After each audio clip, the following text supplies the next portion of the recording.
9 सितंबर की रात पार्लियामेंट में नजर आने वाले सियासी कौन थे? नामालूम भी सबको मालूम। क्या उनको अपने किए की सजा मिल सकेगी? हामिद मीर का तहलका खेज कॉलम।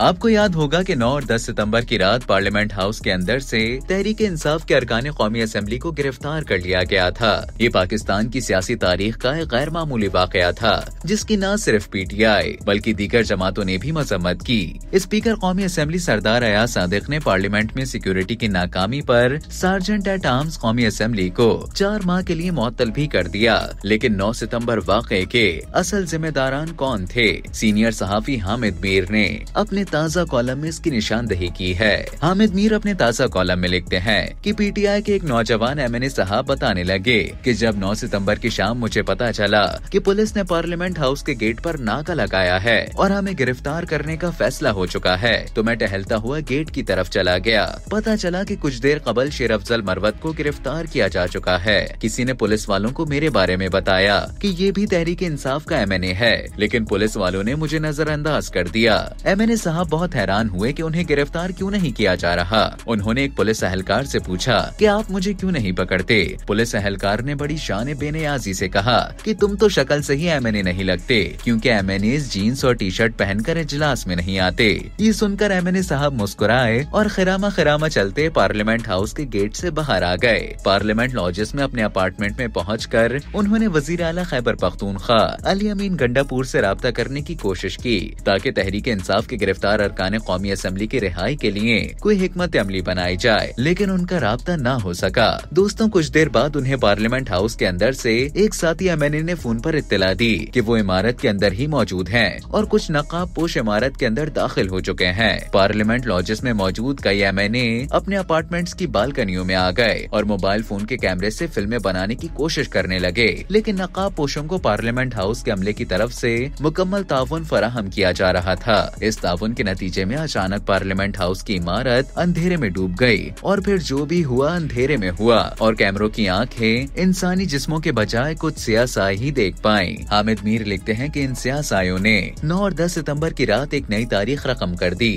सियासाई अरकान ने पार्लियामेंट को घसीटकर अपनी सियाह गाड़ियों तक लाए और सुबह की रोशनी नमूदार होने से पहले ही अंधेरों में गुम हो गए। दोस्तों, इस तारीखी कार्रवाई पर पार्लियामेंट के अरकान की अक्सरियत रंजीदा है। एक एमएनए ने गजबनाक अंदाज में हामिद मीर से कहा कि याद रखना, कभी हमारा वक्त भी आएगा। हम इस हुकूमत के वजीरों के साथ नहीं बल्कि इनके खुशामदियों के साथ भी अपना हिसाब बराबर नहीं करेंगे, बल्कि जो हमारे साथ हो रहा है उससे कुछ ज्यादा करेंगे। हामिद मीर ने सवाल किया कि क्या मतलब? जवाब में वो एमएनए कहने लगा, माना कि इमरान खान के दौर में मुस्लिम लीग नून वालों पर गलत मुकदमे बने और उन्हें जेलों में डाला गया। मुस्लिम लीग नून वाले भी यही कुछ कर लेते तो हिसाब बराबर हो जाता, लेकिन उन्होंने तो हमारी औरतों और बच्चों को भी नहीं बख्शा, बल्कि हमें पार्लियामेंट हाउस के अंदर से घसीट कर गिरफ्तार किया गया है। हम इन्हें सड़कों पर घसीटेंगे। इस पर हामिद मीर ने उन्हें कहा कि आप तो इंतकाम के ख्वाब देख रहे हैं और भूल रहे हैं कि स्पीकर अयाज सादिक ने पार्लियामेंट हाउस के अंदर से गिरफ्तारियों के खिलाफ कार्रवाई का ऐलान कर दिया है। मगर दोस्तों, तहरीक इंसाफ के नौजवान एमएनए साहिबान का ख्याल था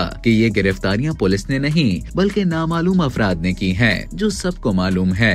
अब सवाल ये है कि नामालूम अफराद की इस कार्रवाई पर सियासतदानों का क्या रद्द अमल होना चाहिए? इसका जवाब भी हामिद मीर ने अपने कॉलम में दिया है। अपने कॉलम में हामिद मीर लिखते हैं कि गुज़िश्ता साल कौमी असेंबली और सेनेट ने तौहीन पार्लियामेंट का एक कानून मंजूर किया था। इस बिल के मुताबिक किसी रुकने पार्लियामेंट का इस्तेकाक मजरू करने वाले या तौहीन करने वाले शख्स को कम अज कम 6 माह कैद और 10 लाख रुपए जुर्माने की सजा दी जा सकती है। इस सजा का फैसला पार्लियामेंट की एक खुसूसी कमेटी कर सकती है। इस कमेटी में हुकूमत और अपोजिशन के नुमाइंदों को शामिल किया जाएगा। कमेटी को सिविल अदालत के इख्तियारात हासिल होंगे। कमेटी तौहीन पार्लियामेंट के किसी भी मुल्जिम को तलब करने का इख्तियार रखती है। इस कमेटी के सामने झूठ बोलना भी तौहीन पार्लियामेंट के जुमरे में आएगा। कमेटी के फैसलों पर डिस्ट्रिक्ट मजिस्ट्रेट के जरिए अमल दरामद होगा। इस कमेटी के फैसलों के खिलाफ अपील भी स्पीकर या चेयरमैन सेनेट सुनेगा। हामिद मीर लिखते हैं कि कानून मौजूद है तो फिर स्पीकर कौमी असेंबली को 10 सितंबर के वाक़े की तहकीकात के लिए पुलिस को तकलीफ देने की जरूरत गलत नहीं। तौहीन पार्लियामेंट की कार्रवाई के लिए कमेटी बनाएं और अपने बनाए हुए कानून को खुद आजमाएं। एक दूसरे के खिलाफ इंतकाम की ख्वाब देखने से बेहतर है कि पाकिस्तान का मोतबर तरीन कानून साज इदारा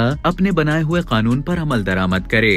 कॉलम के आखिर में हामिद मीर ने इस बात पर जोर दिया कि 9 मई 2023 के वाकयात के जिम्मेदारों को भी सजा मिलनी चाहिए और 10 सितंबर 2024 के वाक़े के जिम्मेदारों को भी सजा मिलनी चाहिए। तो दोस्तों, कानून भी मौजूद है और नामालूम अफराद भी सबको मालूम है, लेकिन क्या वाकई इनको अपने किए की सजा मिल सकेगी?